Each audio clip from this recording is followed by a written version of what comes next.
All right, so let's talk more about the implications of a Namil Rajab sentence. So we're now joined live by Patrick Henningsen, a geopolitical analyst coming here on the program. And it's good to have you today. So as I'm sure you're listening to Galushko's report there, some see this case as an indication of how the government will react to demands for reform. Now we know the verdict. What does it tell us?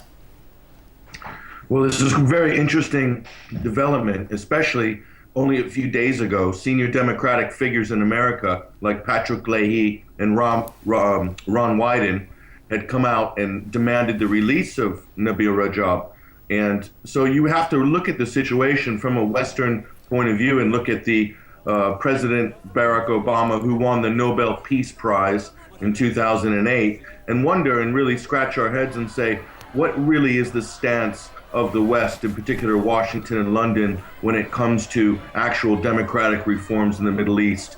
Certainly, there's a big hypocrisy, a big story of contradiction going on right now. Well, you talk about a big story of contradiction. As you were saying, a 19 US congressman wrote a letter to Bahrain's king urging him to free Rajab. That's less than 5% of the US Congress condemning the human rights situation in Bahrain. Why is America's stance on Syria so different? I don't know, but this, that sort of belated move by the US Congress really makes Hillary Clinton look clueless as the so-called Secretary of State, who all along has been colluding with Bahrain and other sort of petro-monarchies in the Gulf in order to intervene via the Arab League and the Friends of Syria to destabilize Syria, to destabilize Libya over spurious human rights concerns that were never actually documented or proven. It's kind of like this is really Nabil Rajab is it's a canary in the coal mine. This is a genuine democratic movement as far as I can see. This is a real Arab Spring moment, and this has been completely ignored and discounted by the West in favor of their strategic alliance with Bahrain. And what you can see is the grand chessboard is in play now, Rory. So looking forward after the election, whoever wins the U.S. election, there will be more intimidation and possibly direct moves against Iran in a preemptive way. Well, Patrick, many people have been bringing in, the Iran factor into the equation for months now. But a moment ago, you brought up the issue of the Arab Springs. Now, unrest in Bahrain flared up together with the Arab Springs uprisings. Why, in your opinion, though, have protests there failed to ignite, while other countries have seen revolutions and quite quick regime change in some?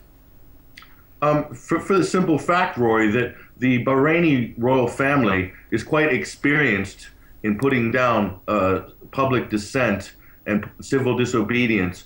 And in fact, they'll even draft in the most brutal police force from Saudi Arabia to come and put down dissent.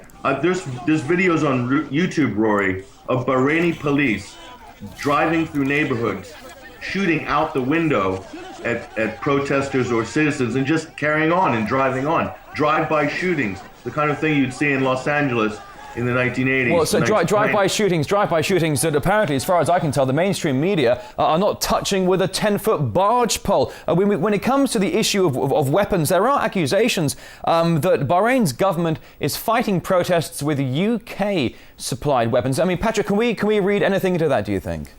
Well, the relationship between Bahrain and the UK goes all the way back to the formation of Bahrain, and actually the British helped put this particular minority royal family in power. They're a Sunni extremist minority ruling over a Shiite majority. This is the sort of tyranny that is commonplace in a lot of pockets in sort of these petro-monarchies. These are artificial states that were created after the Second World War, and they're really created in order to secure certain interests for the West. This is a neo-colonial structure that you have Qatar, Bahrain, Saudi Arabia. They're in the center of this, and these are the same countries that are fomenting, supplying logistically and financially the rebels and the terrorists in Syria. Why doesn't Saudi Arabia send suicide bombers into Bahrain? Why don't Hillary Clinton send guns? Friends of Bahrain. Why doesn't Hillary have a Friends of Bahrain meeting to send weapons